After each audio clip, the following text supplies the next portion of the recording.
Module 7, Section 1, Zeptoformic Levels, Part 1. Levels, and lines, are two of the 5 elements of integral theory, as discussed in the introduction. In this figure, 4 major developmental lines with several levels are illustrated. Line A is the line of cognitive abilities. Cognitive abilities are needed for the development of many other lines. For example, the developmental line of morality, which is line D, requires the development of cognitive abilities. That is, in order to have higher levels of morality, we need to consider many different factors in reality, and for this consideration, higher levels of cognitive abilities are required. On the other hand, morality is not essential for the development of cognitive abilities. Because of this, some people with higher levels of cognitive abilities do not have higher levels of morality, such as intellectual psychopaths.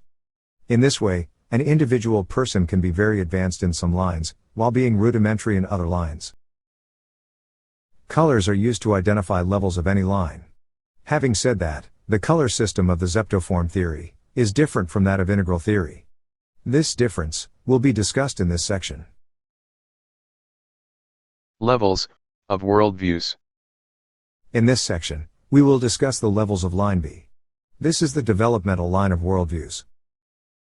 In this figure, we can see the developmental levels of worldviews.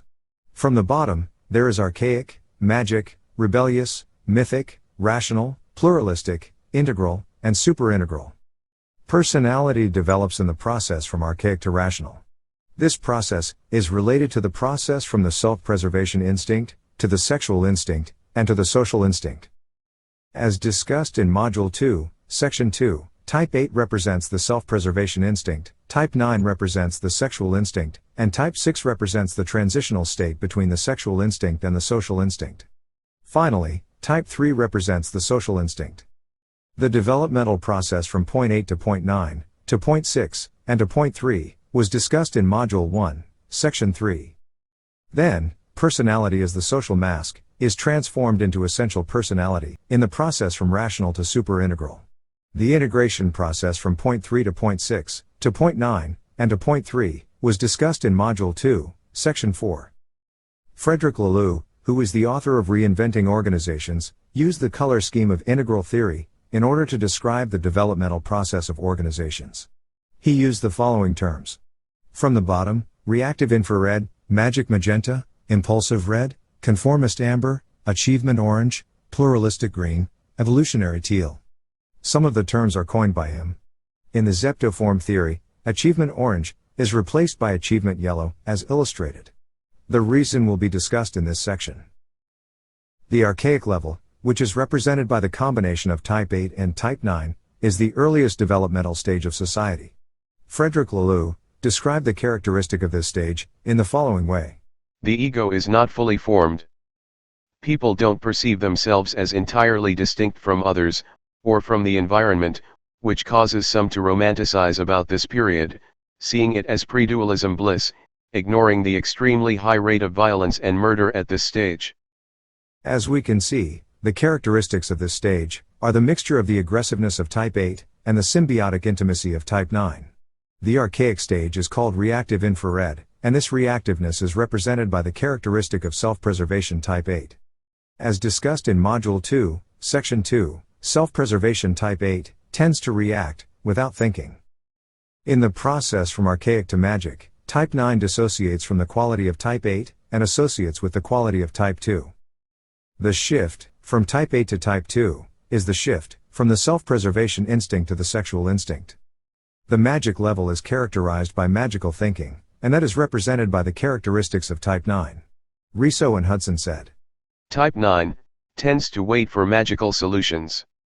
9s often expresses idealized, archetypal worlds, usually the real world fictionalized into something fantastic and wondrous.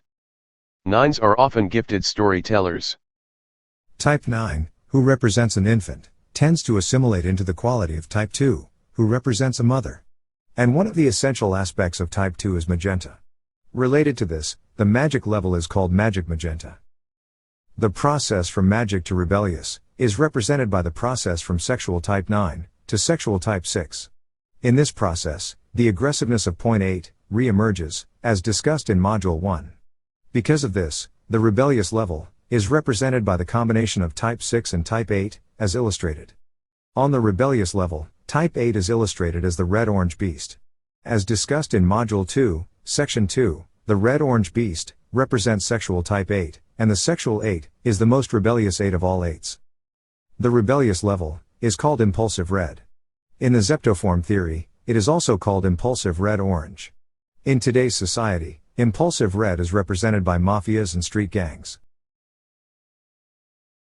Modification of a color, Part 1. In integral theory, the colors in this figure are used to designate levels.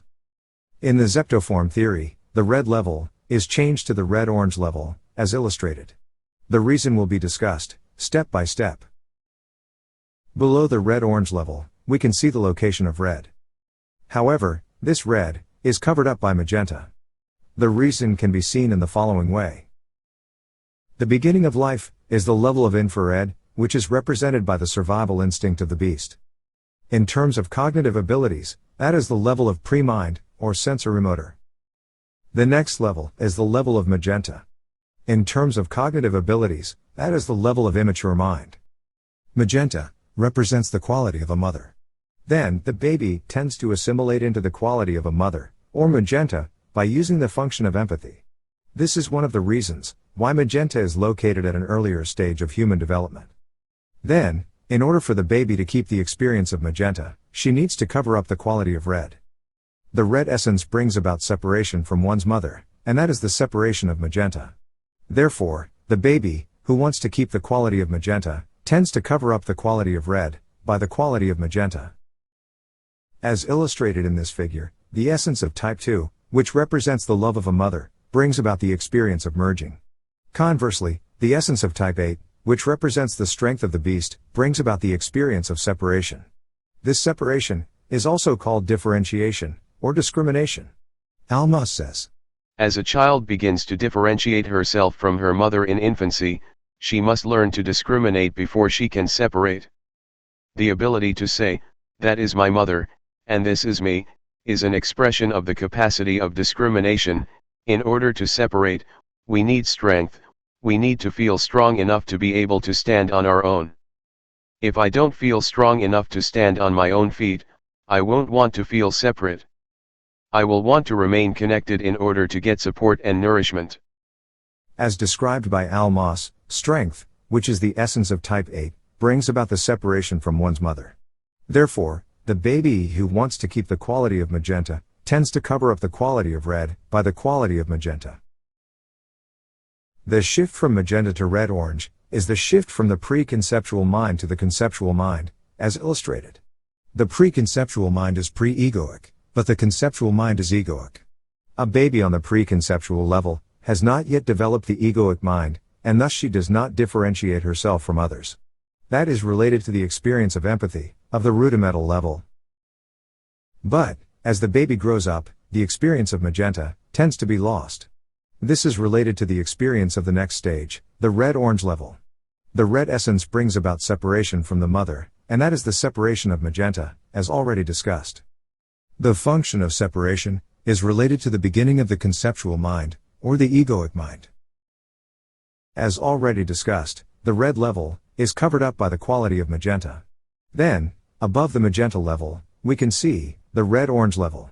That is the color of the sexual instinct. Because the rebellious level is the level of the sexual instinct, in order to make a consistent system, this level needs to be represented by red-orange, not by red. Red is the color of the self-preservation instinct. Also, as discussed in Module 2, Section 2, rebelliousness can be seen, the most clearly, in the characteristics of sexual type 6. Type 6 tends to shift from one state to another. In some situations, type 6 is defiant, which is counterphobic. But, in some other situations, type 6 is loyal, being obedient to authority. This is the shift from rebellious to mythic. And, it is represented by the shift from sexual type 6 to social type 6. The mythic level is divided into two stages, as illustrated. The first stage is connected to the quality of type 2, and the second stage is connected to the quality of type 1. The difference between these two stages will be discussed in the next section. The mythic level is characterized by faith in mythical figures, and that is related to holy faith of type 6. Sixes tend to have a strong connection with a traditional authoritative figure. This authoritative mythical figure is represented by type 1. That is, at the mythic stage, the value system of type 1 is emphasized. The mythic stage is called conformist amber, and amber is one of the essential aspects of type 1. Then, type 6 tends to be a conformist to the value system of amber. As discussed in Module 1 and Module 2, the essential amber is the essence of antiquity, tradition, and classic. Related to this, the amber worldview is also called the traditional worldview.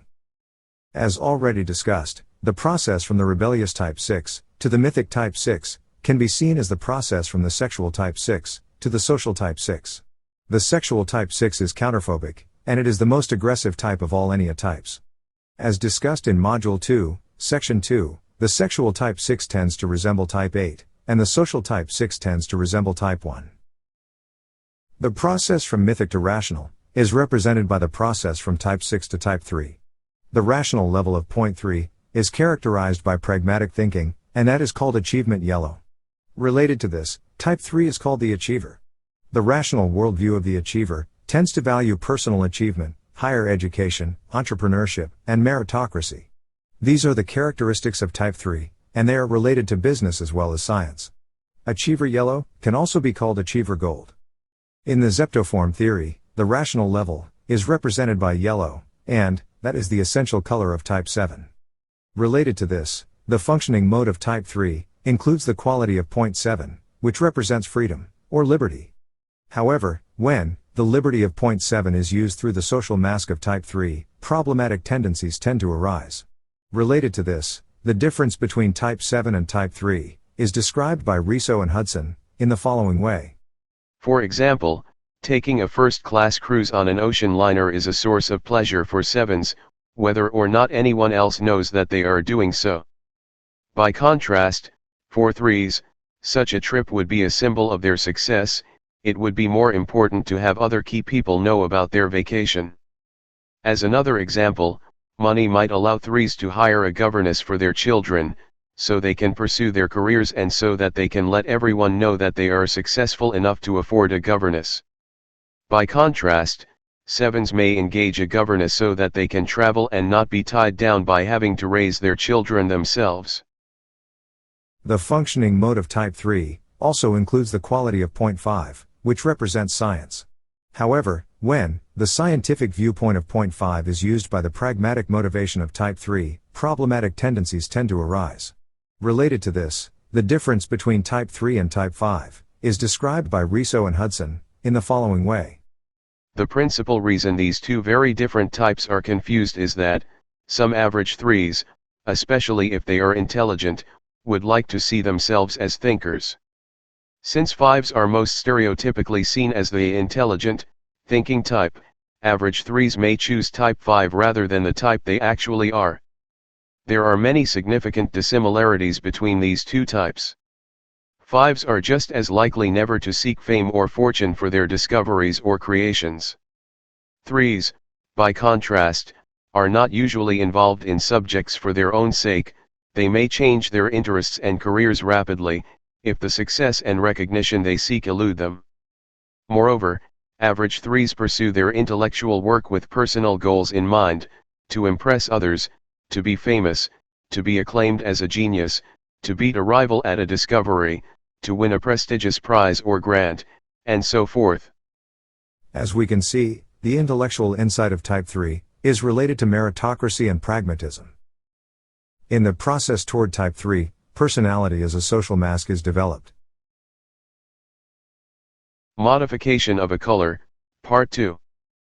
In the Zeptoform theory, the orange level is changed to the yellow level, as illustrated. There are two main reasons for this change. Reason 1. The hues of amber have a range from orange to yellow. That is, amber has higher frequencies than orange. Because of this, orange should not be located above amber. By changing orange to yellow, this problem is solved. Related to this, Wilbur said, The actual order of the colors, of the developmental spectrum, turns out to be important. Each chakra, for example, has a color, and colors of chakras occur, from lowest to highest, in the same order, as in a natural rainbow. The 7 chakras can be seen as 7 developmental levels, as illustrated. Reason 2. In integral theory, on the orange level, the worldview is rational, and the motivation is self-esteem. But, in terms of the chakra system, the orange chakra, which is the second chakra, is not related to rationality, nor self-esteem. The orange chakra is related to the sexual instinct. On the other hand, the yellow chakra, which is the third chakra, is related to the social instinct, or the social intellect. As we discussed in Module 2, Section 2, the social instinct, or the social intellect, is related to rationality and self-esteem. Therefore, in order to be a consistent system, the orange level needs to be changed to the yellow level. Note. In the spiral dynamics theory, which focuses on the developmental line of values, yellow is used to designate the teal level of integral theory, as illustrated. Wilbur said. Spiral dynamics also uses colors for its basic levels in the values line. Spiral dynamics has yellow as one of its 2 highest levels. When I first started using spiral dynamics as an easy introduction to the levels, in one particular line, the values line, the comment I got most often was, "Yeah, but they got the colors wrong, so I had to make explicit a color spectrum that is more accurate." I explicitly introduced a more adequate spectrum of colors that match a real rainbow. Wilbur eliminated yellow from his system, as we can see. But he did not change the orange level of the spiral dynamics theory, as illustrated. As already discussed, in the process toward type 3, personality as a social mask is developed. Then, the personality will be transformed into the essential personality. The process from rational to pluralistic is the first phase of this transformation. There is a transitional stage between rational and pluralistic, as illustrated. At the transitional stage, people begin to realize the problematic aspects of the rational stage, such as the destruction of the natural environment. As we have seen in Module 2, in the process from point 3 to point 6, the problematic characteristics of type 3 need to be realized from the perspective of point 6. Then, in the process from point 6 to point 9, point 6 merges into point 9, and disappears, as we have seen in Module 2. Because point 6 merges into point 9 and disappears, it can be seen as a transitional point. Point 6, as a transitional stage, brings about the transition from the functioning mode of point 3 to the empathic mode of point 9. In the process toward the pluralistic stage of point 9, people try to regain empathetic harmony in the world. It can be seen as a returning process from the sphere of technology to the sphere of nature. The pluralistic stage is called pluralistic green. Related to this, the essential aspect of type 9 is green. The pluralistic postmodern worldview is related to multiculturalism, egalitarianism, and environmentalism. These elements are related to the characteristics of type 9. As we have seen in the previous module, in some contexts, point 9 represents gender neutral. Therefore, point 9 is also related to the transgender rights movement. The characteristic of type 9 is intrinsically connected to that of type 2, which is related to metriarchy value systems. These are also the characteristics of the pluralistic postmodern worldview. The rational modern worldview of point 3 is related to industrialism, and the pluralistic postmodern worldview of point 9 is related to environmentalism. Then, there is a conflict between industrialism and environmentalism.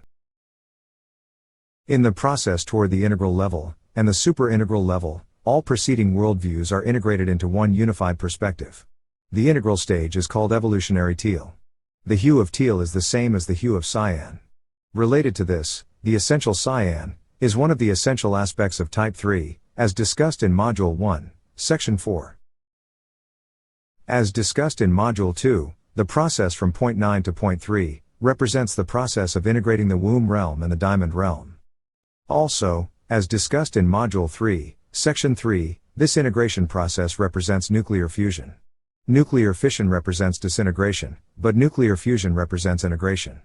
That is, in this process, the new level of technology will be used in a harmonious way, from the perspective of holy law and holy hope, of point 3. That is the integration of the environmentalism of point 9 and the industrialism of point 3. In this figure, point 3 represents the rational level. On the rational level, our societies have created nuclear fission generators.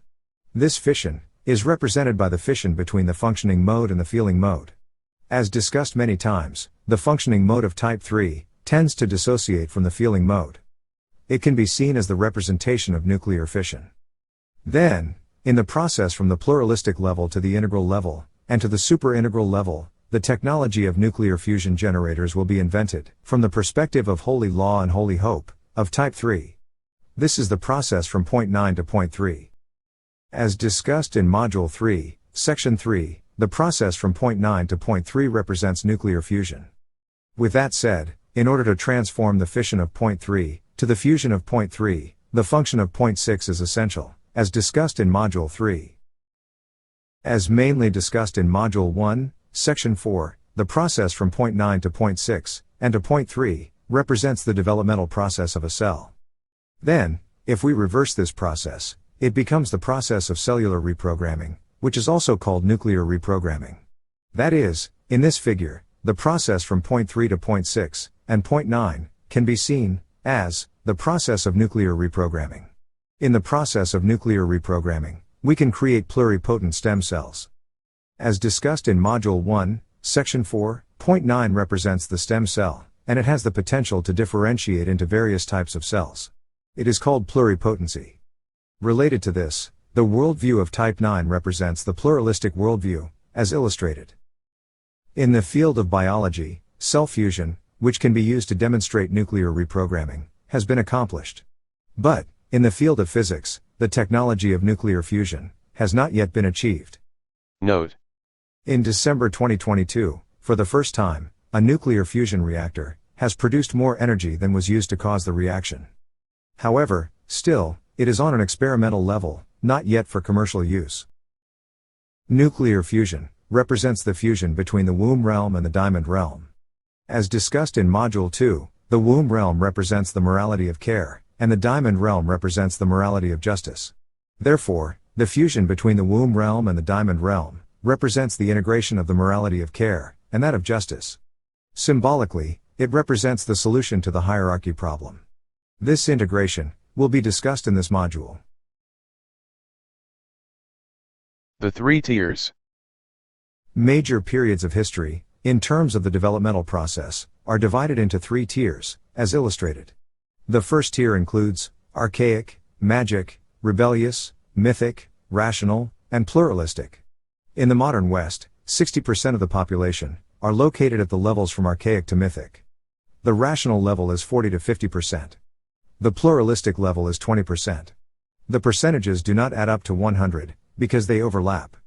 The pluralistic level is the leading edge of cultural evolution at the present moment. The shift from pluralistic to integral is the shift from first tier to second tier. In this shift, we will experience the major development of our societies. The integral level is 5%, and it will reach 10% within the decade. Wilbur said. This 10% turns out to be an important tipping point during human history, whenever the leading edge of evolution and development becomes around 10% of the population. Major, profound, and extensive changes occur throughout the overall population, as these newly emergent values begin to populate and saturate the culture, even though only 10% of the population is actually at this leading edge stage. As discussed previously, on the integral level, all preceding worldviews are integrated into one unified perspective. This integration is accomplished by the cognitive ability of visionary mind. The shift from the first tier to the second tier is the shift from ordinary mind to visionary mind. Modification of a color, Part 3. According to integral theory, the level of teal and that of turquoise have the cognitive ability of vision logic. However, there is a problem with the usage of these colors. That is, although the turquoise stage is considered to be a higher stage than the stage of teal, the color of turquoise has a lower frequency than the color of teal. In terms of hues, the hue of turquoise is 174, and that of teal is 180, which is the same as the hue of cyan. As we can see in this figure, the level of turquoise is not above the level of teal. Therefore, in the Zeptoform theory, in order to be a consistent system, the teal level and the turquoise level are called teal 1 and teal 2. Note: Wilbur did not change the turquoise level of the spiral dynamics theory, as illustrated. The difference between Teal 1 and Teal 2 can be seen in the following way.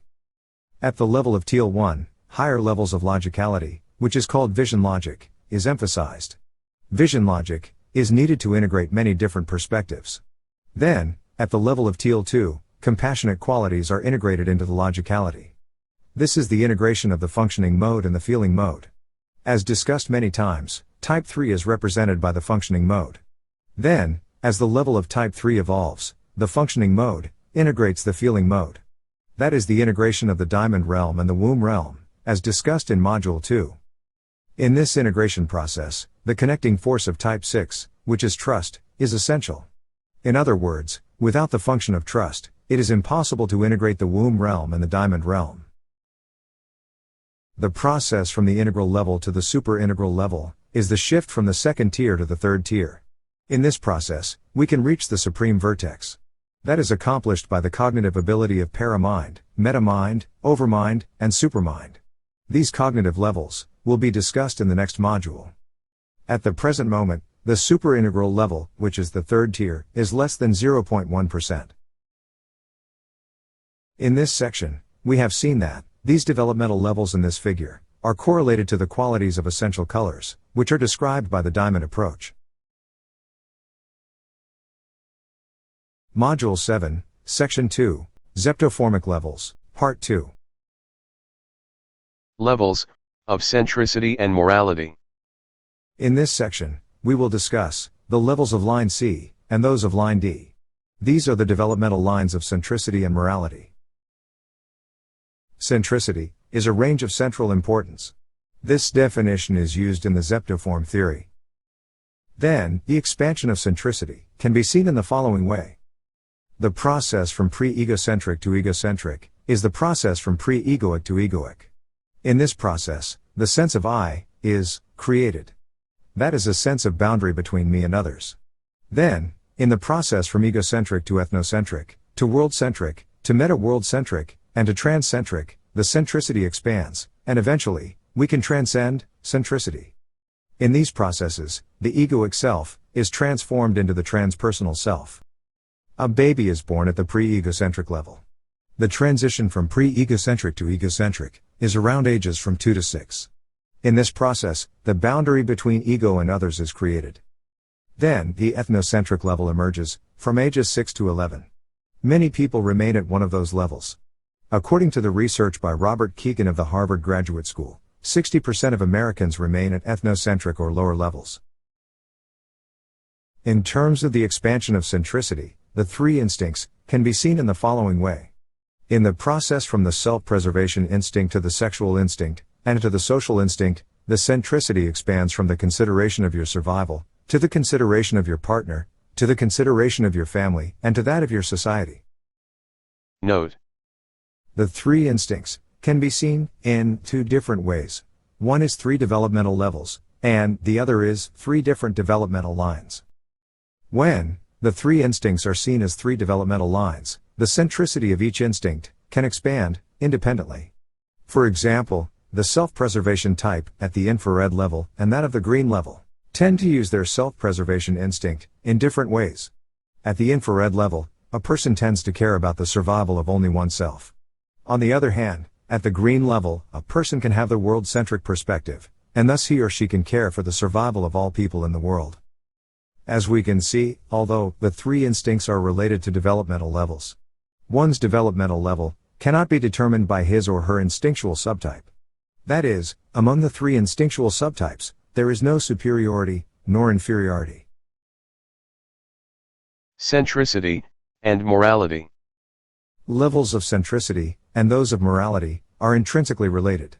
On lower levels of centricity, people are narrow-minded and tend to be egoistic and egotistic. But, as their levels go up, their moralistic perspectives become more and more inclusive, and less egoic. Lawrence Kohlberg defined the three developmental levels of morality. These are called pre-conventional, conventional, and post-conventional. According to Lawrence Kohlberg, each of the three levels of morality can be divided into 2 stages, and thus there are 6 stages, as illustrated. Also, he suggested that there is a possibility of the 7th stage. Furthermore, stage 0 was added by William Damon and Robert Selman. These 7 stages will be discussed, step by step. At stage 0, the right thing to do is defined by the lowest stage of the survival instinct. That is the consideration of my own survival. In the process from stage 0 to stage 1, obedience emerges. That is needed for getting rewards and avoiding punishments. In terms of worldview, this is the shift from archaic to magic. In this process, the beast quality of type 8 is repressed. At stage 2, self-assertiveness emerges.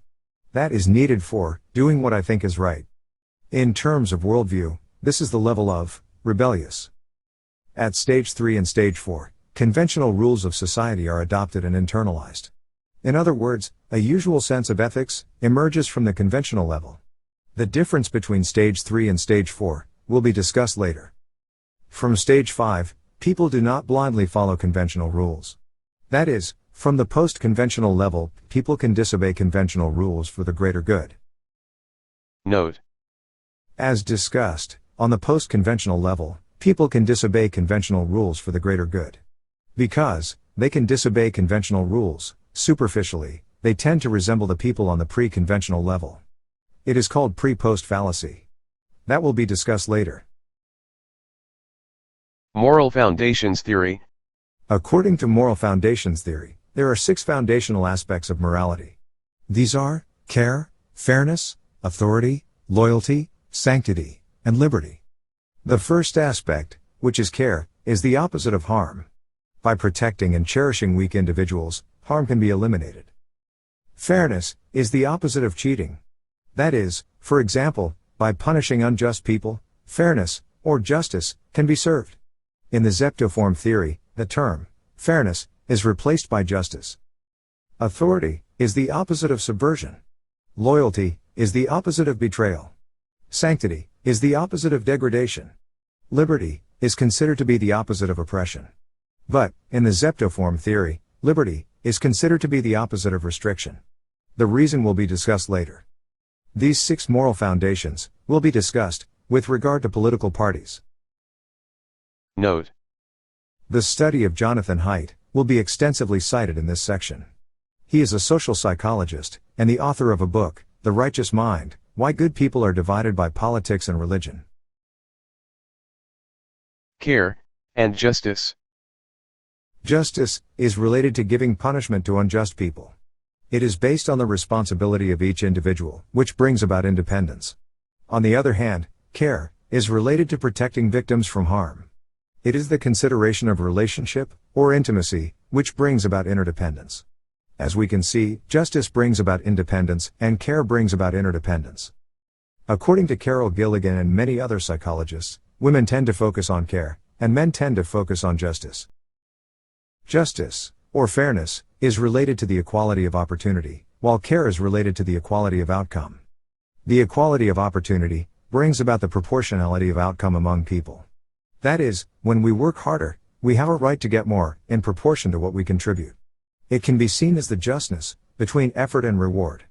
On the other hand, care is related to protecting victims from harm, and it brings about the equality of outcome among people.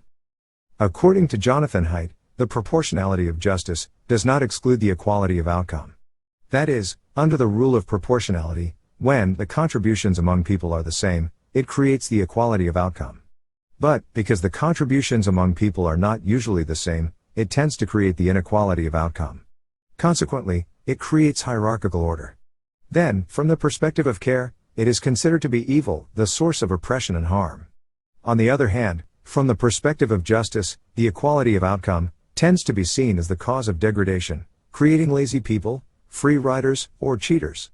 As we can see, the value system of justice and that of care tend to fight each other. Conservatives tend to value justice, and liberals tend to value care.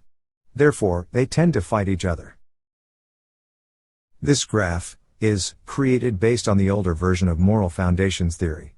In the older version of the theory, fairness, which is also called justice, was considered to be the equality of outcome, not the equality of opportunity. In this case, liberals are high on fairness, as illustrated in this figure. The left side represents liberals, and right side represents conservatives. However, Jonathan Haidt changed the meaning of fairness from equality to proportionality. The reason can be explained in the following way. Suppose you work harder than other people, contributing more to society. However, you and other people, including lazy people, can get the same amount of money. Then, do you think that is fair? Many people think that is not fair. Therefore, the meaning of fairness needs to be changed from equality to proportionality.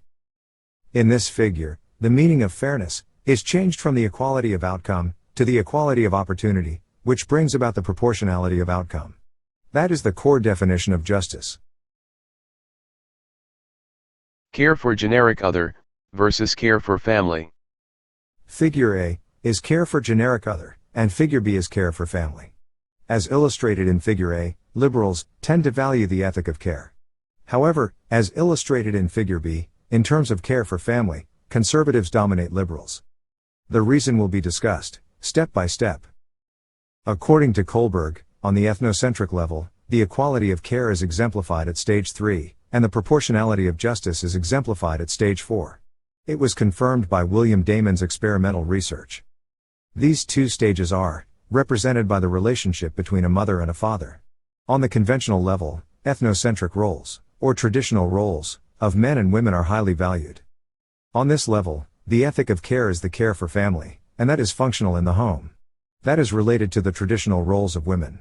On the other hand, the ethic of justice is functional in the field of social activities. This is related to the traditional roles of men. These traditional roles indicate the following. In the process from stage 3 to stage 4, the centricity expands from the domain of family to the domain of society. The ideology of conservatives is represented by the ethnocentric level. And, as we have already discussed, on the ethnocentric level, the ethic of care is the care for family. Anti-abortion, for example, is related to care for family. That is, fetuses are considered to be their family. However, supporting anti-abortion is based on not only care for family, but also sanctity. Sanctity, which is one of the 6 moral foundations, will be discussed later. As we can see in this figure, type 6 represents not only one stage, but 3 stages. Related to this, according to Nair and Ho, the variance among instinctual subtypes is particularly noticeable in type 6. According to him, more than in any other enneatype, it is difficult to speak of type 6 as a single character. Type 6, at stage 2, represents sexual type 6, and that is connected to the red-orange beast. Then, at stage 3, it represents the transitional stage between sexual type 6 and the social type 6. At this stage, type 6 is connected to the quality of type 2, which represents the maternal instinct. The maternal instinct can be seen as one aspect of the sexual instinct. That can be explained in the following way. The sexual instinct develops based on the self-preservation instinct. It makes you desire a close relationship with your partner, for the survival of your DNA. The maternal instinct can be the motivation for pregnancy in the relationship with a beloved partner. Also, it motivates you to raise your children. These tendencies are based on the instinctive desire to preserve your DNA. The maternal instinct tends to be connected to the sexual pleasure instinct, which raises the probability of pregnancy. As we can see, on the ethnocentric level, the role of women is seen as housewives for raising children. As we have seen, on the ethnocentric level, the ethic of care is the care for family. But, on the world-centric level, the ethic of care is care for generic other. As we can see in this figure, the world-centric level is divided into the rational level and the pluralistic level. And, the care for generic other is exemplified on the pluralistic level. That is the ideology of liberals. On the other hand, on the rational level, the ethic of justice is characterized by meritocracy, in which the proportionality of outcome is highly valued. That is the ideology of libertarians. Justice, authority, and loyalty. Justice requires authority and loyalty in the following way. In order to bring justice, unjust people need to be punished. Then, in order to punish unjust people, authority is required. When there is no justice, or no punishment, people tend to betray, and betrayal is the opposite of loyalty. As we can see, authority and loyalty can be seen as subsets of justice. Authority is related to type 1, and loyalty is related to type 6. That was mainly discussed in Module 1. The characteristics of type 1 and type 6 can be seen as the characteristics of conservatives. However, it does not mean type 1 and type 6 are all conservatives. Note: The characteristics of type 2 and type 9 can be seen as the characteristics of liberals. That is, the sympathy of type 2 and the empathy of type 9 can be seen as the essential components of care. The difference between sympathetic type 2 and empathetic type 9 will be discussed in section 4. Sanctity. Sanctity is one of the 6 moral foundations. According to Jonathan Haidt, liberals tend to be against sanctity. He said, For liberals, sanctity is religious mumbo-jumbo, whose only function is to suppress female sexuality and justify homophobia. However, liberals tend to sanctify Mother Nature. That is, conservatives and liberals tend to sanctify different aspects of reality. Sanctity for conservatives is based on justice, such as punishing infidelities. On the other hand, sanctity for liberals is based on care, such as the care for nature or environment, including animals. The New Age movement is related to the sanctity of liberals, and that is different from that of conservatives. It is represented by the following phrase: I am spiritual, but not religious. In this context, religion represents conventional rules, in which authority and loyalty are valued. On the other hand, spirituality, in this context, is based on care, as well as the freedom of each individual. The freedom of each individual is called lifestyle liberty or personal liberty. That will be discussed later. According to Jonathan Haidt, sanctity is related to a sense of disgust. That is, sanctity is the purification of disgusting things. He said, If we had no sense of disgust, I believe we would also have no sense of the sacred. For example, conservatives tend to feel a sense of disgust at gay marriage, as well as abortion. On the other hand, liberals tend to feel a sense of sadness and pain at the destruction of Mother Nature. The sense of disgust, and that of sadness and pain, tend to be connected to anger, and it tends to cause political wars. According to Jonathan Haidt, libertarians tend not to experience the feeling of disgust. They tend to dissociate from negative feelings, in order to be rational. Therefore, they do not value sanctity. Haidt said, Libertarians have little use for them, which is why they tend to support liberal positions on social issues, such as gay marriage, drug use, and laws to protect the American flag.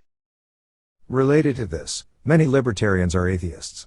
The characteristics of libertarians are represented by the functioning mode of type 3. As discussed many times, the functioning mode of type 3 has the tendency to dissociate from the feeling mode, in order to be pragmatic. Liberty. In terms of politics, there are 2 different aspects of liberty: lifestyle liberty and economic liberty. The former, which is lifestyle liberty, is also called personal liberty. In this figure, we can see the correlation between liberty and political parties. For example, liberals tend to support abortion, and it is related to lifestyle liberty, which is called pro-choice. However, as illustrated in figure B, liberals do not support economic liberty. The reason can be seen in the following way. If we support economic liberty, the rich get richer and the poor get poorer. Liberals do not want this kind of situation. It is related to care, protecting weak individuals from harm.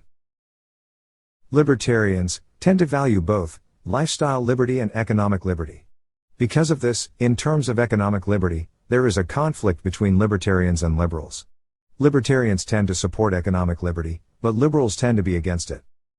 It is related to the conflict between the industrialism of libertarians and the environmentalism of liberals. It can be seen as the conflict between liberty for economics and care for nature. Conservatives tend to restrict lifestyle liberty, but they tend to favor economic liberty. This is related to justice. That is, when we contribute more, we have a right to get more. On the other hand, equality-seeking liberals tend to devalue this type of justice, not supporting economic liberty. It tends to invalidate the responsibility of each individual, allowing free riders or cheaters. Conservatives don't like it. Therefore, there is a conflict between conservatives and liberals. It can be seen as the conflict between justice and care. Liberals tend to think that any authority is masculine and evil. It is related to lifestyle liberty. However, it tends to create a contradiction in the following way. As we have seen, liberals want to restrict economic liberty in order to protect the weak. But, in order to restrict economic liberty, the government needs to have authority. As we can see, there is an inconsistency in the ideology of liberals. Contradiction. Liberty brings about the equality of opportunity.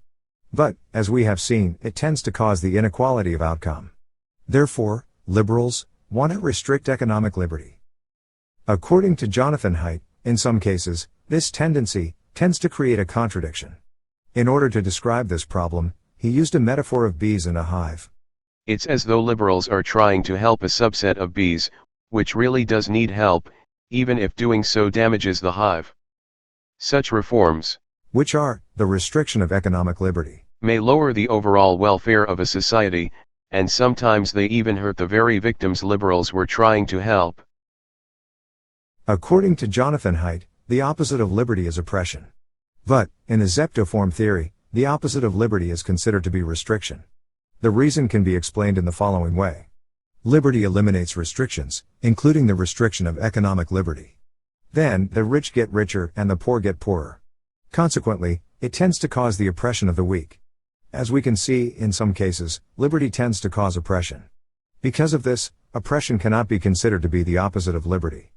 Oppression is more related to the opposite of care. That is, oppression tends to cause harm, and it is the opposite of care. However, as we have seen, in some cases, prioritizing care over liberty tends to cause contradictions. Note: the term liberal is related to liberty. But, as we have seen, liberals tend to be against economic liberty. Also, they tend to be against freedom of speech in order to protect the weak. As we can see, liberals are not true liberals. They are against freedom of speech, as well as economic liberty. Therefore, Jonathan Haidt calls them illiberals. Then, the people who value freedom of speech began to describe themselves as classical liberals. Furthermore, an extreme form of classical liberalism is called libertarianism. As already discussed, libertarians tend to support both lifestyle liberty and economic liberty. In terms of lifestyle liberty, libertarians are similar to liberals. However, liberals do not totally support lifestyle liberty or personal liberty. For example, they do not support the freedom of speech of each individual person. In terms of economic liberty, libertarians are similar to conservatives. However, conservatives do not totally support economic liberty. It can be seen as the battle between the ethnocentric nationalism of conservatives versus the world-centric globalism of libertarians. As we can see in this figure, liberalism is related to lifestyle liberty, and conservatism is related to economic liberty. Then, libertarianism can be used to integrate both of them. The opposite of libertarianism can be seen as totalitarianism, which brings about the restriction of freedom. When we fail to integrate liberalism and conservatism, we might experience totalitarianism. Totalitarianism is regarded as the most extreme and complete form of authoritarianism.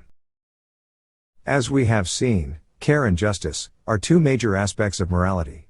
Then, the different consequences of morality can be experienced as liberty versus restriction. Liberals tend to value care, conservatives tend to value justice, and libertarians tend to value liberty. Note: in the Zeptoform theory, liberty alone is not considered to be morality. For example, I will do what I want to do is not morality. But, when liberty is integrated with justice or care, it becomes morality. For example, I will take care of oppressed people in order to give them liberty is morality. In the next section, we will discuss the developmental levels of political parties.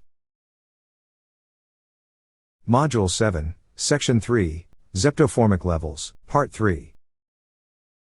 The change of levels.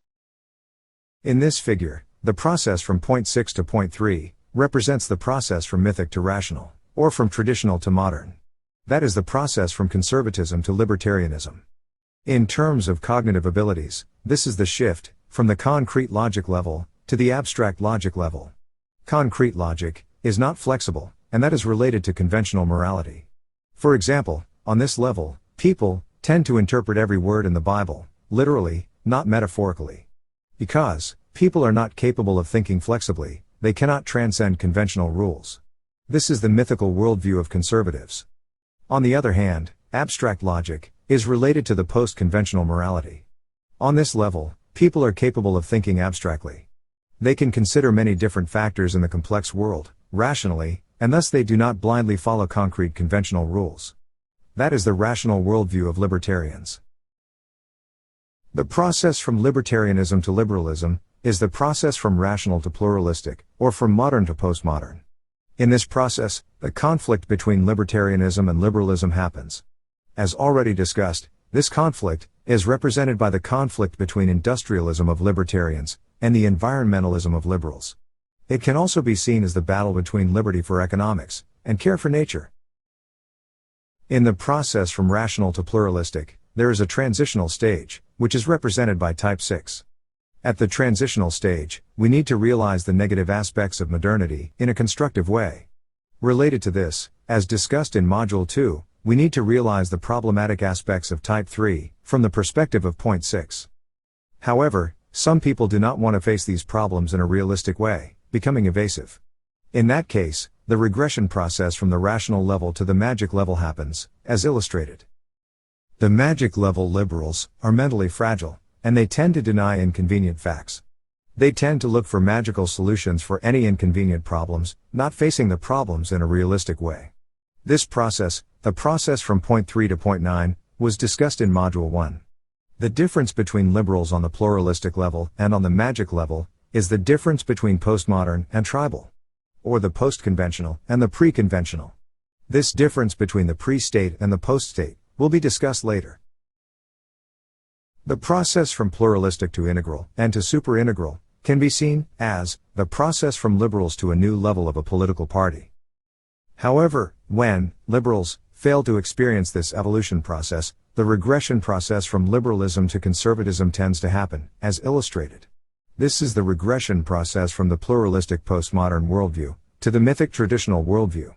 Also, it is the regression from post-conventional to conventional, or the regression from the world-centric to the ethnocentric. The Donald Trump phenomenon is one example. The political slogan, "Make America Great Again," represents a typical ethnocentric ethic, prioritizing one's own people. Brexit is another example in the same way.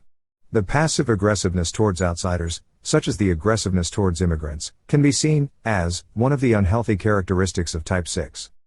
In addition to the pluralistic level liberals, there are magic level liberals. The magic level liberals tend to experience the process from magic to rebellious, as illustrated. In this process, liberals are not changed into conservatives. The rebellious level liberals tend to fight against conservatives in an aggressive way.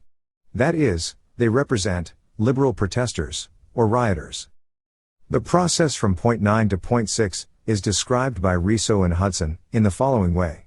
Nines try to dissociate from their anxiety, in order to maintain a peaceful equilibrium within themselves.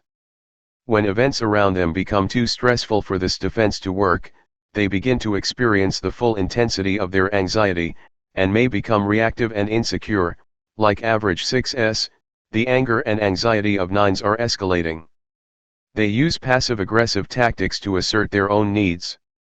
Their anxiety and rage can explode hysterically in irrational rants, random acts of violence, or paranoid delusions about the people around them, in the manner of unhealthy 6s. The person who was once so easygoing becomes overreacting, hysteric, anxiety-ridden. As we have seen, liberals are divided into two different levels, the pre-conventional level and the post-conventional level. Because they are both non-conventional, there are some superficial similarities. Then, because of these similarities, some people tend to think that they are the same. This kind of misunderstanding is called the pre-post fallacy, or the pre-trans fallacy. Ken Wilber mentioned Carol Gilligan in order to explain the pre-post fallacy with regard to abortion, in the following way. Gilligan took a group of women and asked them questions like, "Does a woman have a right to an abortion?" Gilligan found that they gave 3 different answers to that question. Yes, no, and yes. The first type of answer was, yes, she has a right to an abortion, because what I say is right. The second type of answer was, no, She does not have a right to an abortion, because that is against the law, the Bible, and my society. The third type was, yes, under certain circumstances, she can do so, because you have to weigh the overall impact on everybody. And sometimes an abortion is a lesser evil. These three responses are called pre-conventional, conventional, and post-conventional. We can also call these stages egocentric, ethnocentric, and world-centric.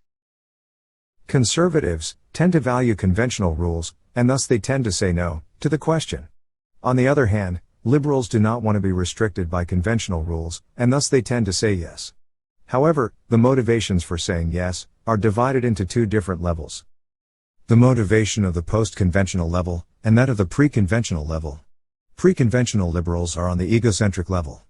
Therefore, about abortion, they tend to say, "This is my body, therefore, I can do whatever I want to do."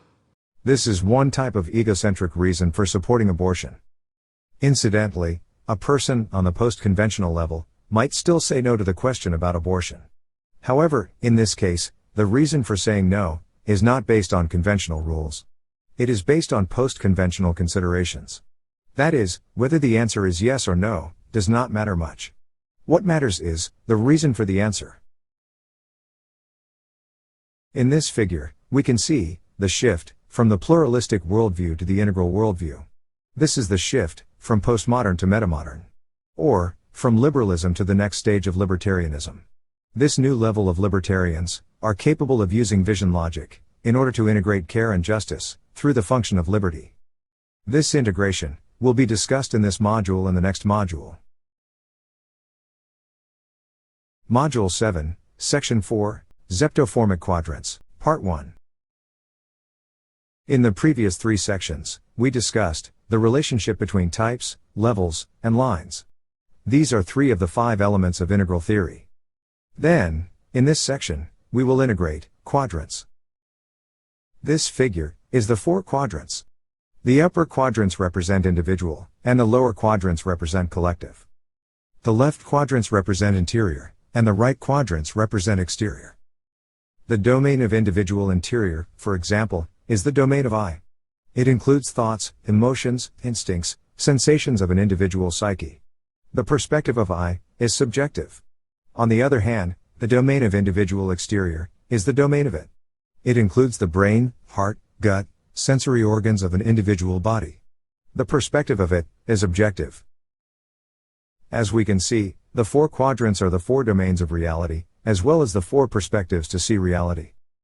Note: The 4 quadrants as perspectives are called quadrivia. the big 3. The 4 quadrants can be simplified into 3 domains. These are called the big 3, and they are related to Plato's idea of beauty, goodness, and truth. These are art, ethics, and science. For example, in the domain of beauty, or art, everything can be seen from the subjective viewpoint. It is the perspective of I. As Shakespeare said, beauty is in the eye of the beholder. When individual beings get together, they tend to create ethics. That is, ethics emerges from the interactions among we. The domain of we is the domain of ethics.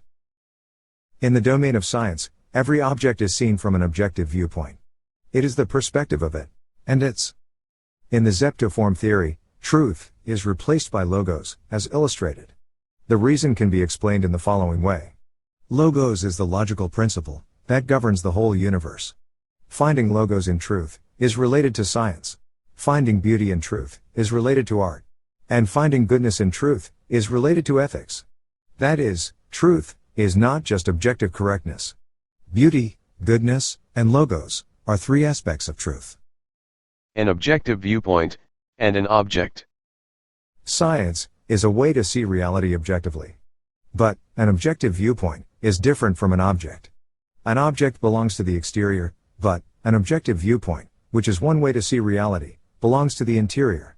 Therefore, in the Zeptoform theory, when we discuss the big 3, or quadrants as perspectives, the relationship between interior and exterior is replaced by the relationship between subjective and objective, as illustrated. As discussed, all perspectives are elements of the interior. Perspectives are not physical objects of the exterior. Even the scientific, or objective viewpoint belongs to the interior. Note. Truthfulness is the degree of honesty about truth. For example, when scientists are not truthful to scientific facts, falsifying scientific data, it causes the decrease in objective correctness. When ethicists are not truthful to ethical issues, justice cannot be served. In this section, in order to analyze the big three, we use the Zeptoform. First of all, the Zeptoform is rotated 60 degrees counterclockwise, as illustrated. The perspective of point 5, point 1, and point 4 correspond to the big three, which are science, ethics, and art. These are perfect correlations. Collective versus individual. Collective versus individual is related to extrovert versus introvert. That is, extroverts tend to interact with people, which are the collective of individuals. On the other hand, introverts tend to be individualistic. For example, the people with type 1 personality are extroverts. They tend to value social norms, which emerge from the collective of individuals. On the other hand, the people with type 4 personality are introverts. They are the most individualistic type among all Enia types. That is, they tend to value the uniqueness, or originality of I, and not to assimilate into social norms. The people with type 5 personality are also introverts. However, unlike point 4, point 5 is located not only in the domain of individual, but also collective. That is, although 5s tend not to interact with the people in the social world, they tend to observe the system of the whole world, which is the collective of many different objects. That is related to the perspective of holy omniscience. The domain of we. Point 1 represents the domain of we. It is the domain of ethics, as well as the domain of society. The domain of society can be expanded to point 2 and point 7. These 3 points represent different aspects of society. These are justice, care, and liberty. These 3 factors were mainly discussed in section 2. In the process of 8, 9, 6, 3, 6, 9, and 3, we tend to utilize these factors in different ways. For example, at point 9, the quality of care of type 2 tends to be emphasized. The domain of I. Point 4 represents the domain of I, or the domain of self. The domain of self can be expanded to point 8, as illustrated. Point 4 and point 8 represent the mental self and the physical self, respectively. The latter can also be called the somatic self. The mental self is intuitive, and the physical self is instinctive.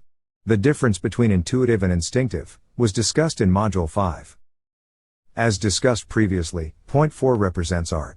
On the other hand, point 8 represents martial arts, which are related to the strength of the physical self, as well as the survival of it. Type 4 is self-introspective, and type 8 is self-assertive. In this figure, point 8 includes both red and blue, representing collective and individual. In order to analyze this domain, we will discuss the difference between the perspective of type 8 and that of type 5. As we can see in this figure, in terms of complexity and simplicity, type 5 represents collective, and type 8 represents individual. On the other hand, in terms of extrovert and introvert, type 8 represents collective, and type 5 represents individual. These differences will be discussed, step by step.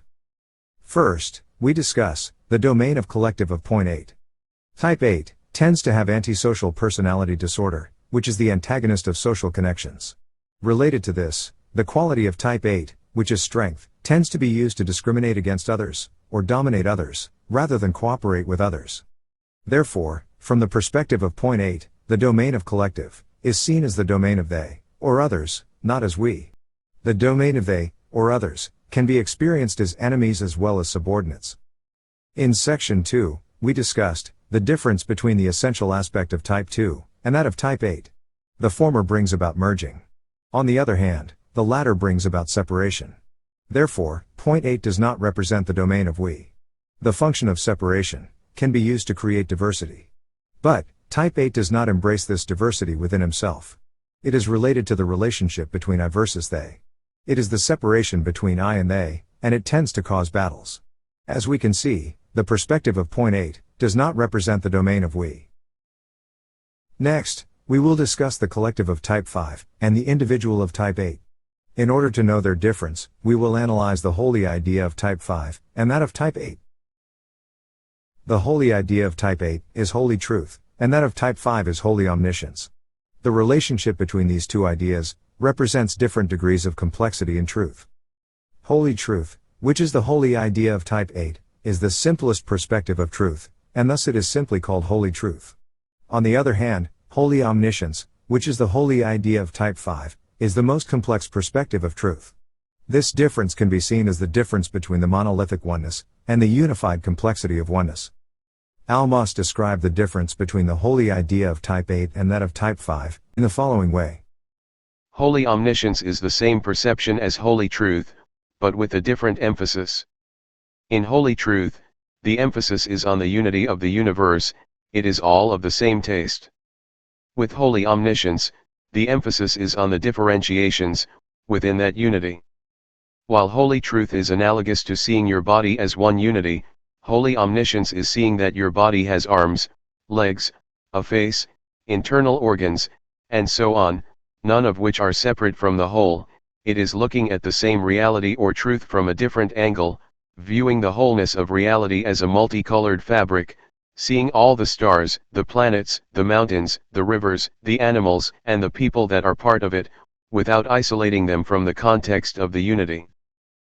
As described by Almas, the perspective of point 8 is the least comprehensive perspective of all perspectives. Therefore, type 8 does not embrace any diversity within. In other words, point 8 does not represent the domain of we. Instead, it tends to create monolithic oneness, or primordial simplicity. In the case of unhealthy type 8, it is related to a monarchy, or monopoly. In this way, the domain of point 8 includes the domain of individual, which is monolithic. As we have seen, the function of point 8 represents the separation between individual and collective. This is the function of the survival instinct, which is also called the self-preservation instinct. The self-preservation instinct needs to separate oneself from others in order to preserve oneself. The self-preservation instinct includes the combative instinct that causes the conflict between I versus they. Note: The survival instinct, or the self-preservation instinct, has levels. The most fundamental level of the survival instinct is represented by the archetypal type 8. In this figure, we can see the violation of CP symmetry. As discussed in Module 3, Section 1, C symmetry is the symmetry of yin and yang, and P symmetry is the symmetry of right and left. In this figure, the inversion symmetry of yin and yang is represented by the relationship between individual and collective. That is, according to the yin-yang principle, big, many, and plural are yang. The domain of yang brings about interactions among multiple elements.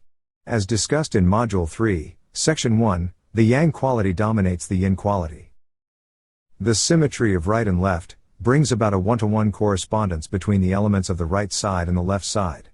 Having said that, by definition, there is no one-to-one correspondence between plural and singular, or collective and individual. In other words, the concept of collective versus individual brings about the violation of symmetry. Note: In the Zeptoform theory, collective versus individual is replaced by relational versus individual. Relational indicates not only collective, but also interactions among the collective.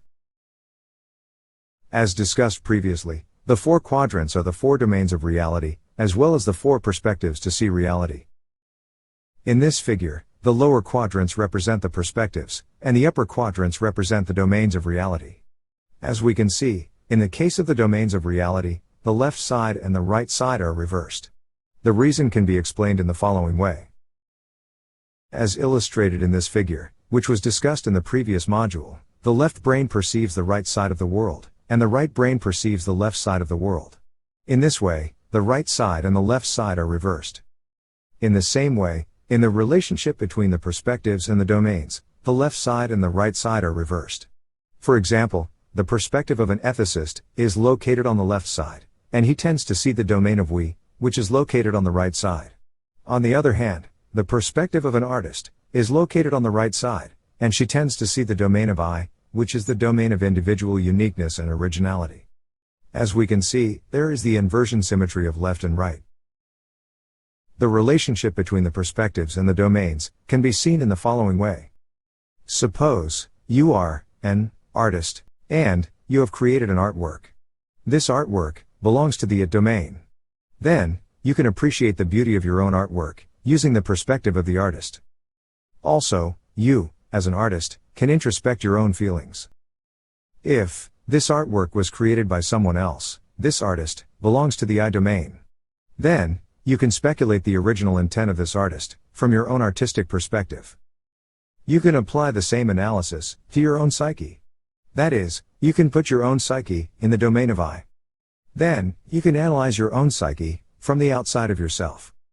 When you are doing this, you are not only using the perspective of the artist, but also the perspective of the scientist, the objective perspective.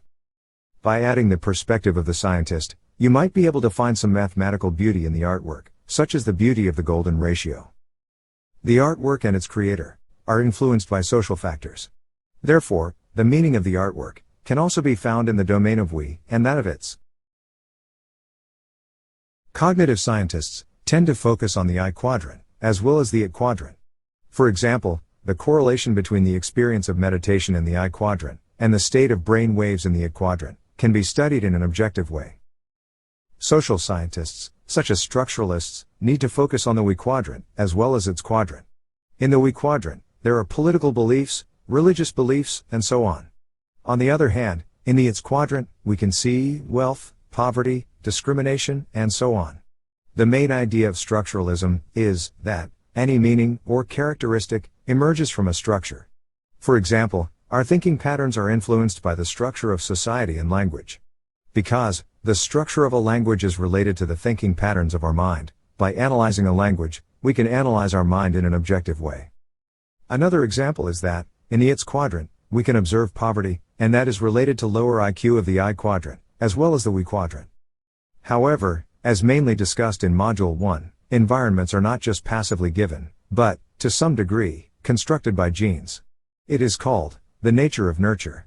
In this context, we need to consider the genetic influence of the it quadrant. Some structuralists tend to see the world from the zone of ethics. In this case, their perspectives are not objective. They can be called social idealists, rather than social scientists. In some situations, their perspectives are connected to that of the warrior. That is related to the ideology of social justice warriors. Then, there is a battle between scientific fact and political correctness. This problem will further be discussed in the next section. Module 7, Section 5, Zeptoformic Quadrants, Part 2. The domain of you. Point 9 represents the domain of U. However, in the four quadrants of integral theory, there is no U quadrant. According to Wilbur, if we want to illustrate the representation of a particular U dimension, we need to draw a second set of four quadrants, next to the first set of four quadrants. The first set of four quadrants represents the four perspectives of my own, and the second set represents the four perspectives of another person, U. That is, this U has his or her own four perspectives. As we have seen, in the integral theory, the perspective of U is not considered to be a single distinctive perspective. In the Zeptoform theory, the perspective of U is represented by point 9, as already discussed. The reason will be discussed, step by step. This figure was previously discussed. The perspective of U, which is the perspective of an empath, is located at the center. Through the perspective of the empath, we can experience the perspective of U, as illustrated in this figure. In this figure, the domain of U represents the perspectives of the other person. That is, through the domain of U, we can experience the perspectives of the other person. In this figure, the lower illustration represents the perspectives of my own. On the other hand, the upper illustration represents the perspectives of the other person. As mainly discussed in Module 1, nines do not have their own clear sense of self. They have a tendency to assimilate into other people. In other words, they have a tendency to assimilate into the four quadrants of another person, U. The meaning of you. Wilbur explains the importance of the U perspective in the following way.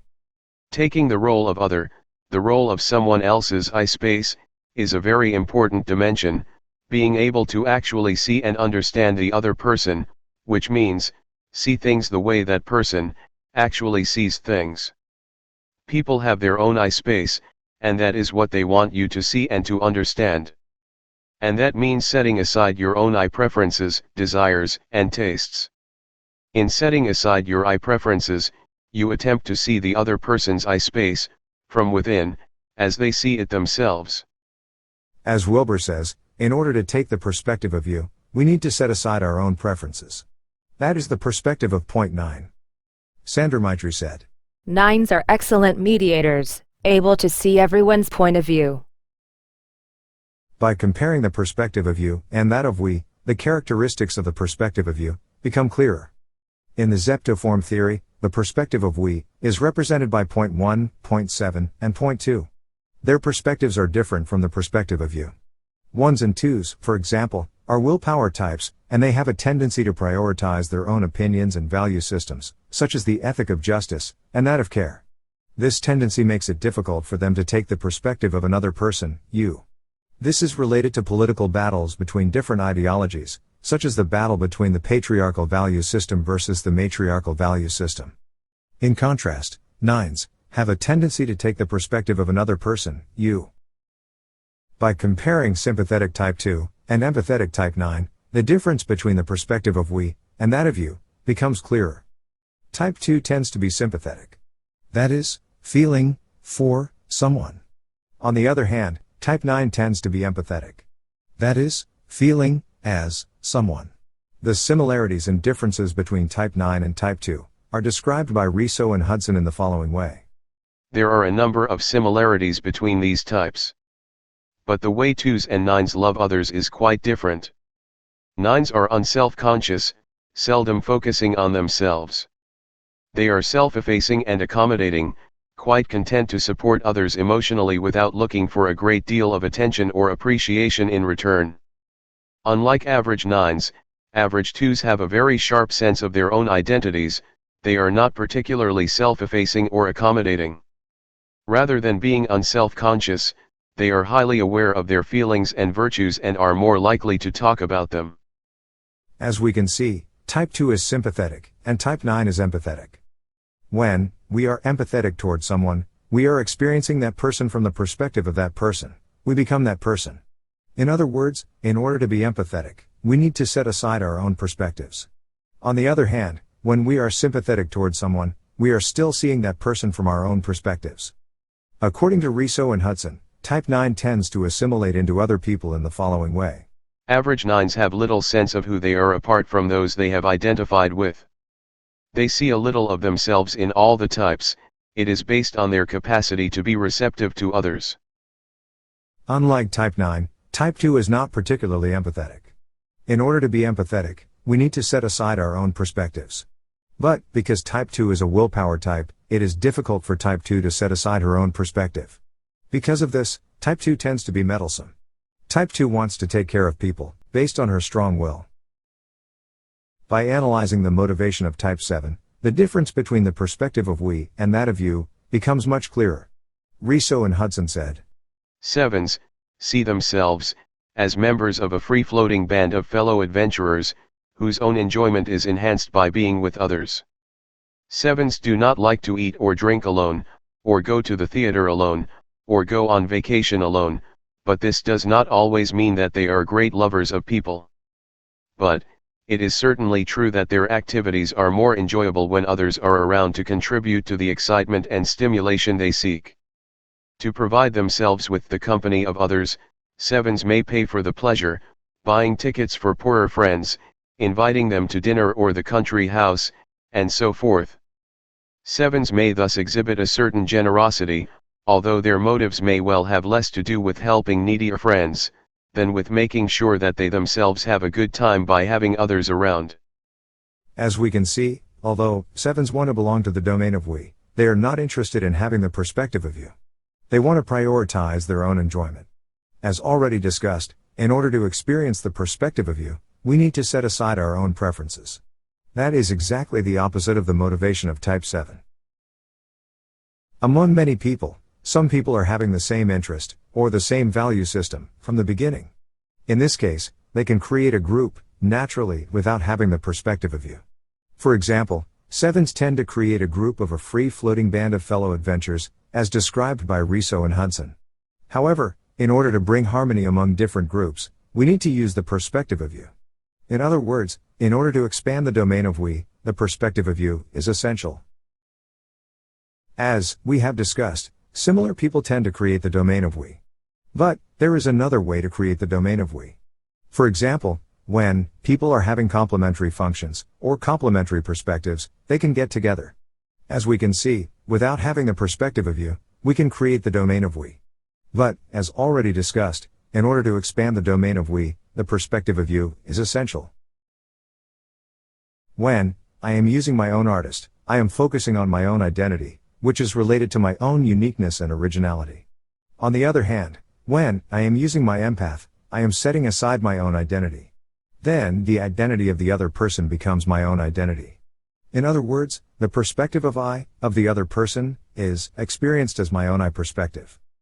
In order to experience the perspective of the other person, in the most effective way, we need to know the perspective of we, of the other person, which is represented by the ethicist, of the other person. That is, in order to know the perspective of the other person, we need to know the background of this person. In this process, we need to set aside our own ethicist. Then, the perspective of the ethicist of the other person is experienced as my own ethicist. As we have seen, the perspective of point 9 is the perspective of you, and that is the perspective of empathy. The perspective of empathy is related to the ethic of care, and that is the ethic of liberals, as discussed in section 2. However, according to Jonathan Haidt, liberals are not good at seeing political situations from the perspective of you. In this context, the perspective of you is the perspective of conservatives. Haidt said, "We tested how well liberals and conservatives could understand each other. We asked more than 2,000 American visitors to fill out the Moral Foundation's questionnaire. 1/3 of the time, they were asked to fill it out normally, answering as themselves. 1/3 of the time, they were asked to fill it out as they think a typical liberal would respond. 1/3 of the time, they were asked to fill it out as a typical conservative would respond. The results were clear and consistent. Moderates and conservatives were most accurate in their predictions. Liberals were the least accurate, especially those who described themselves as very liberal." As we can see, although liberals tend to value the perspective of you, they are not always good at it. In other words, in some cases, motivations and abilities can be inversely proportional, as discussed in Module 1. The ideology of conservatives is intrinsically related to the Bible, in which the battle between the beast and God is emphasized. The conflict between the beast and God is represented by the conflict between the out and the in of the instinctive center. Then, type 9, which represents a liberal, tends to dissociate from this conflict. That is, archetypically, from the ideology of liberals, it is difficult to understand conservatives. As already discussed, the domain of we encompasses the perspective of type 1, type 2, and type 7. They are related to justice, care, and liberty. Postmodern social idealists tend to see the world from the perspective of care, of point 2. Also, it is connected to the perspective of you, of point 9, which is empathy. It is the connection between type 2 and type 9. This connection tends to cause the sleeping mode. The sleeping mode tends to cause the denial of inconvenient truth. That is intrinsically related to the hierarchy problem. The hierarchy problem of point 9 is represented by the denial of the out and the in of the instinctive center, or the beast and God.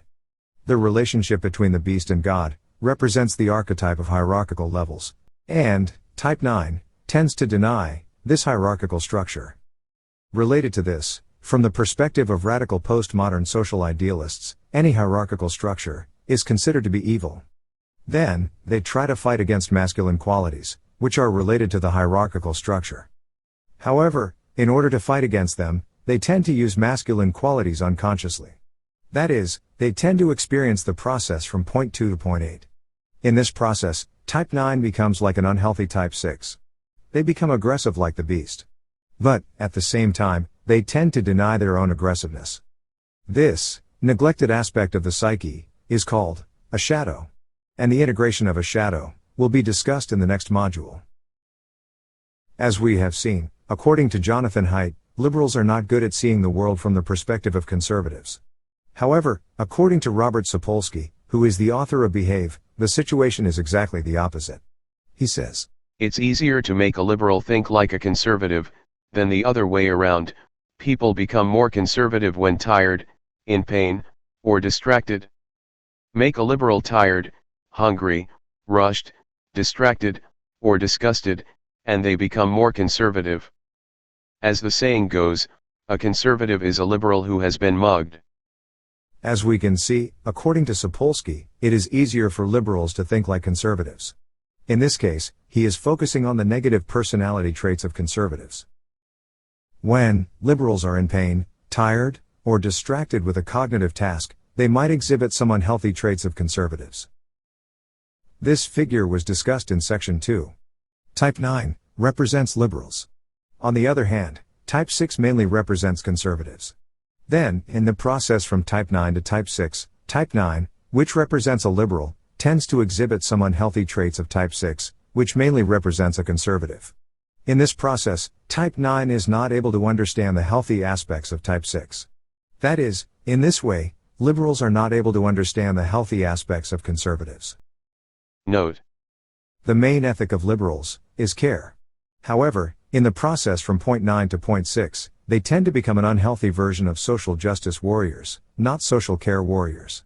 They become passive-aggressive towards unjust people. They become like unhealthy version of type 6. Related to this, according to Jonathan Haidt, social justice is not real justice. Then, what is the authentic version of social justice? That will be discussed in the next module. In order to solve the problem with the sleeping mode of type 9, we need to experience the process from point 9 to point 3. In this process, the functioning mode of point 3 is activated, in a constructive way. Also, as mainly discussed in Module 2, in order to integrate the functioning mode with the feeling mode, we need to experience holy faith of point 6, beforehand. In other words, type 9 needs to experience the cyclical process of 9, 3, and 6. The perspective of point 6 can be considered to be the perspective of the seeker, who is seeing all the domains. Through the process from point 6 to point 9, the trust of point 6, and the empathy of point 9, are connected. This figure was discussed in Module 2. When two people are facing each other, with trust and empathy, point 6, which is trust, and point 9, which is empathy, are superposed. That is, the perspectives of mine, and that of yours, are connected, by trust and empathy. Through this connection, we can understand each other. From the perspective of point 6, the structure of the Zeptoform can be seen in many different ways. For example, the Zeptoform can be seen as the perspectives of your friend, and you are facing him or her. Or, it can be seen as a mirror, and you are seeing the reflection of your own perspectives. In this case, the left side and the right side are reversed, because that is a reflection from the mirror. When point 6 is inverted from the front side to the back, entering into point 9, is experienced from the back. We can enter into the heart, through the back. According to some spiritual teachings, entering into the heart through the back, is more effective. When you are supporting someone, from the back, this person and you are seeing the same direction, experiencing the same perspective. This is the experience of empathy. Related to this, as discussed previously, entering into the heart through the back, can be more effective. This practice will be discussed in the next module.